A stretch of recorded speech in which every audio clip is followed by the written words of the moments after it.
はい、皆さんこんばんは。ポップサーチャンネルをご覧いただき誠にありがとうございます。本日はですね、平成30年7月の5日木曜日でございます。見ての通りですね、もうなんていうんですか、もう暴風が吹き荒れる夜でございます。もう朝からね、雨が降っていたんですけれども、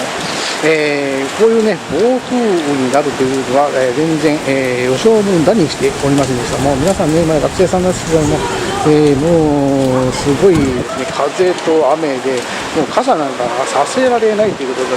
傘さすとどうなるかというと、みんなね、こういうふうになっちゃうんですね。もう大変ですね。だから傘させない状況で、みんなね、もうたまに差してる方がいらっしゃるんですけども、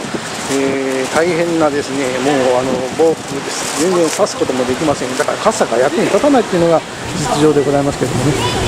ね、大変ですね。もう私もね、ここ来るまではね、傘ほぼさせませんでした。最初ね、半分まではさせたんですけど、その後はね、もう全然させませんでした。もういや、もうなんかすごい風がすごくても困っちゃいます。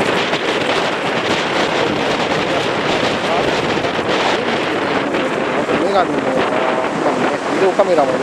水浸しといいますかね、水しぶき浴びて、ちょっとあとウキウキしとかないとね、大変なことになっちゃうかなという気がしますけども、もうすごいね、今ね、これ、すごいですね、もう風でございますね。それからあと、車もね、動いてるんでね、この下の方がね、これ実は道路だって車もね、たくさん通っているんですけれども、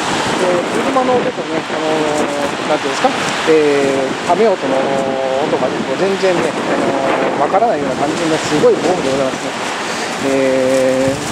ちょっとね、今日ね、お昼はね、全然もう雨の段階でもうジャージャー漏れだったんで、もうね、撮影できなかったんですけども、なんとかね、夜はね、撮影しようかなと思ったら、こういう状況でございまして、先ほどからね、ものすごくね、もう本当にね、ピークかなというぐらいですね、大変な風でございましたからね、ちょっとね、私もさすがに雨宿りをしてしまいましたので、そのためにね、撮影ができなかった、そのぐらいに強かったね、状況でございました。ね、ちょっとね、ここもね、雑音がひどくてね、私の声がね、ほとんど聞こえていないのかもしれませんけれども、なんとかね、レポートをしてね、こういうね、大阪のところでございますから、もう見てください、もうなんかもう、草木はガンガン揺れて、もう雨は降るわ、風は吹くわ、もうすごい状況です。話したいことはね、山々なんですけど、さすがに今日はね、これはもうね、無理なので、皆さん、申し訳ございませんけれどもね、これにてですね、終了したいと思います。あとね、明日以降ね、なんか風なのか分かりませんけど、雨が降るということなんで、あと動画撮影できるかもしれませんけど、ね、頑張ってね、撮影それしたいと思います。それではね、本日もね、最後までね、ご覧いただき誠にありがとうございました。それではまた、うわ、すごいですね。